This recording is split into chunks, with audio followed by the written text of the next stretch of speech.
আমার কাছে ঘোরার সবচেয়ে বেস্ট অপশান হলো কোলাহলমুক্ত এই শান্ত পরিবেশ আর মাথার উপর এই খোলা আকাশ। আসলে এখানে যেই শান্তি মেলে সেই শান্তি শহরের কোনো কোলাহলে বা কোনো নামি দামি রেস্টুরেন্টে কিন্তু পাওয়া যায় না। তো হ্যালো এভরিওয়ান, আমার আরেকটি নতুন মিনি ভ্লগে তোমাদের সবাইকে স্বাগত জানাই। তো আজ তো রবিবার, আর রবিবার মানে কিন্তু ভীষণ ব্যস্ততম একটা দিন আমার। আর এই দিন কিন্তু রান্নার সব দায়িত্ব আমারই থাকে, যেহেতু আমার স্কুল থাকে না, আমি সব রান্নাবাড়ি করি।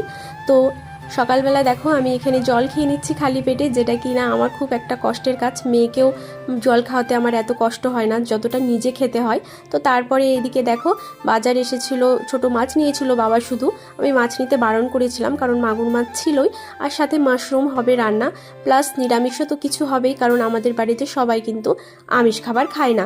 তো তার আগে আমি ভাবলাম একটু চলো বিছানার চাদরটা চেঞ্জ করা যাক, কারণ পরে রান্নাবাড়ি ঢুকে গেলে আর ইচ্ছে করবে না, আর পরে দুপুরে মেয়েও ঘুমিয়ে যায় কখনো। তো দেখো বিছানার চাদর কিন্তু প্রত্যেকবার আমি এইভাবেই চেঞ্জ করি, সব কিছু টেনে আগে নিচে নামিয়ে নিই, তারপরে একে একে সব ঝেড়ে তুলে নিই। বিছানার চাদরগুলোর যেন আমার সবগুলো রং একদম খারাপ হয়ে গেছে।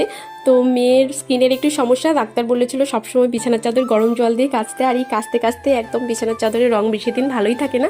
তারপরে দেখো আমার খুব পছন্দের একটা খাবার পান্তা আমি খেয়ে নিলাম সকালের খাবার হিসেবে, আর তারপর চলে আসলাম মাছ ভাজতে। যদিও আমার পরে আফসোস হচ্ছিল, আগে মাছটা ভেজে তারপর পান্তাটা খেতে হতো। তো যাই হোক, দেখো এখানে মাশরুমটা রান্না করা আমার হয়ে গেছে। আজ যেন মাশরুমটা একটু অন্যভাবে রান্না করেছি, জানি না খেতে কেমন হবে। আর এইদিকে হবে ওল দিয়ে আর আলু দিয়ে মাছের ঝোল, আর সঙ্গে কিন্তু এই সবজিটা হবে চচ্চড়ি, আর প্লাস ডাল তো হয়েছেই। তো জানো একটা সময় ছিল, এখন তো একটু কম রান্নাবাড়ি হয়, কিন্তু একটা সময় ছিল 6-7 পদ ছাড়া হতো না, মানে আমি নাও করতে পারতাম না। শাশুড়ি মা যদিও সবজি কেটে কুটে দিত, কিন্তু তবুও অতটা রান্না করতে খুব কষ্ট হতো। এই সবজি নষ্ট হয়, ওই সবজি নষ্ট হয় বলে অনেক রান্না করতে হতো।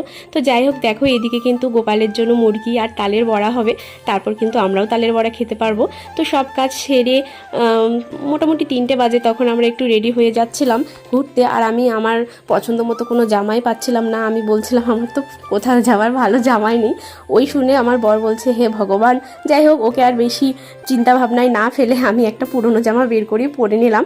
আর বাইরে এসে দেখো মেয়ে আমাকে চুলে ফুল লাগিয়ে দিচ্ছে, আমি আবার ওকেই পরিয়ে দিলাম, কিন্তু না, ও আমাকেই দেবে। আর ওর জন্যই কিন্তু আজকে বিশেষ করে যাওয়া হচ্ছে বাবার বাড়িতে। তো ও হঠাৎ কাল বলছে কতদিন দিদুন বাড়ি যাই না, যাবো, ছোটোবেলায় কত যেতাম, যদিও একদম সম্পূর্ণ মিথ্যে কথা।